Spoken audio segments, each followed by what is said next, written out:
Good morning, everybody. My name is Darlene, and I have Parkinson's. Today, I thought we would talk about something that we have talked about in the past, but we've got a lot of new subscribers, and I thought that it would be something that I could clarify a few things that people have been asking me.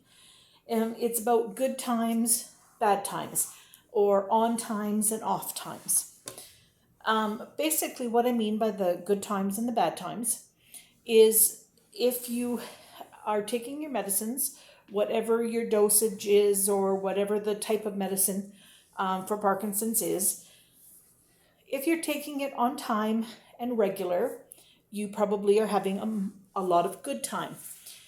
As you progress, your medicines start to be less effective. And as they're less effective, you have to add more of them or earlier doses and make it so that they're going to work more. Then you're going to end up having to have to add other medicines to the regime. But as you're making those transitions, you'll find that the medicines have stopped working as well.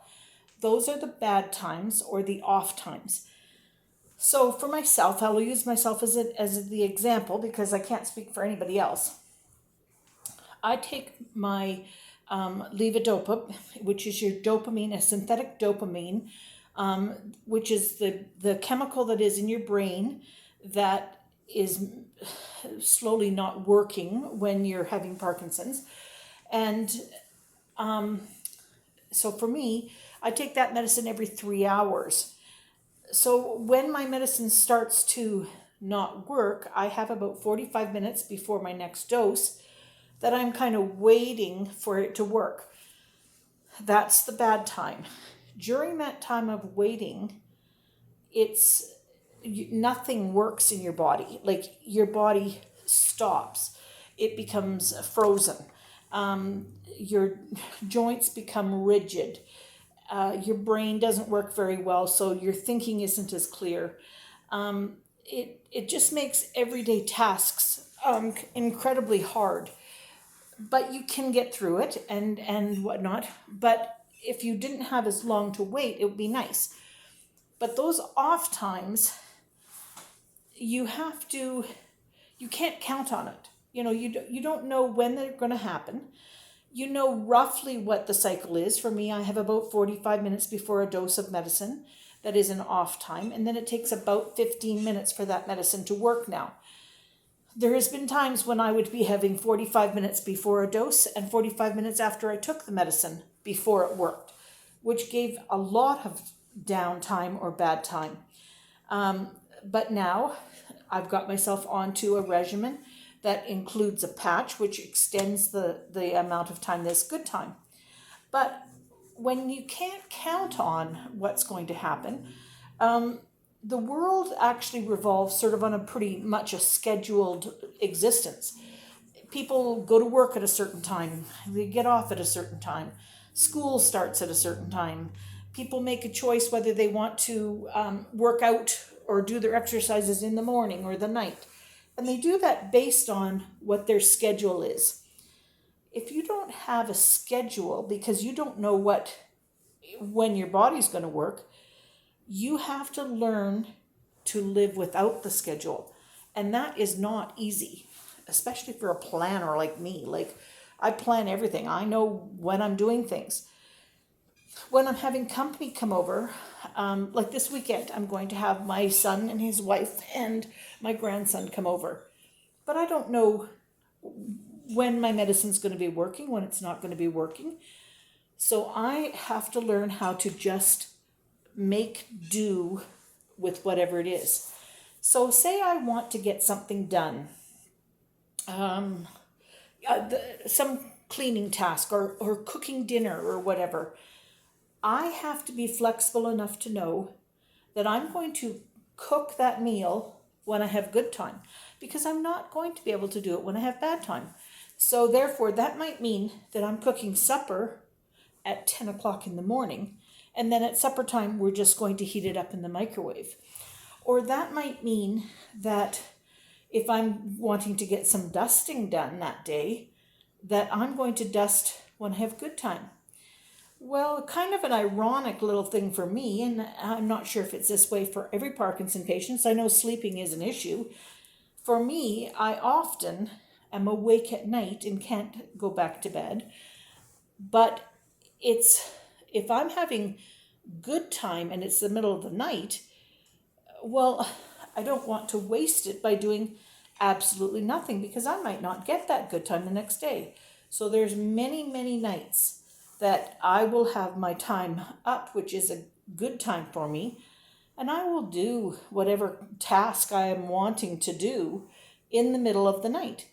And then in the daytime, if I have more good time, that's great. If I don't have as much good time, then I will sit in my chair and doze off or whatever. Ironically, when you're having bad time, you can't get into your bed usually in order to sleep. So it's not like you can just sleep that time away. But you have to learn to work with what it is.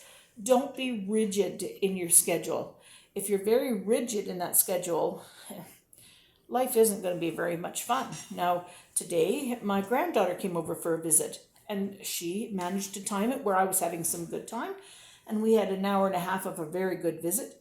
And then my body started to slow down and whatnot, and I knew that it was going to be uncomfortable. And I just said to her, like, we can either sit and talk through that time, or, you there's no need for you to sit here and waste time with me when you could be out doing things that you as a young person like to do. And so it just, you learn to be flexible. When my son and his wife come over this weekend, if we are on good time, that'll be great. I'll be able to play with my grandson. If I'm not in good time, then I will be able to watch my grandson play. But it's one of those things that you just have to learn to go with it. Anyway, so for those of you who are new, that explains when I talk about good time and bad time and on and off times.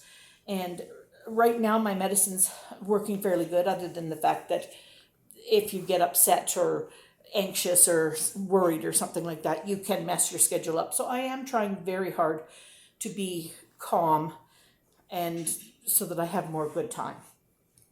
And of course, I always tell a little story. So I'm going to tell this story about my son. This was when I had just first moved away from Calgary. So he was just graduated from high school, and he thought he knew everything. And I thought, he's going to be in for a rude awakening. He's going to be paying his own rent and, paying for groceries. And he was informing me he was going to have steak every night. And, yes, he had it all planned. Well, I don't think things worked out just as he had thought they were going to work out when he first was on his own. He had roommates and who occasionally maybe didn't pay their portion of the rent, and rent being due in his name, he had to make up the difference. And however it turned out, grocery money was suffering. Well, he went over to visit his sister one day, and she phoned me afterwards and told me that he came to the door, and he didn't say, I'm struggling, can I borrow some money? Oh, no, that's not what he did. He said to her, Claudine, do you have a couple of pieces of bread? And she said, yeah. And he says, can I borrow those? She goes, oh, yeah, no problem. He says, do you have an egg? And she goes, yes. Can I borrow that? Sure you can. How about ketchup? Do you have any ketchup? And she says, are you wanting to have an egg sandwich? And he said, yes. And she said, okay, yes, you can have an egg sandwich.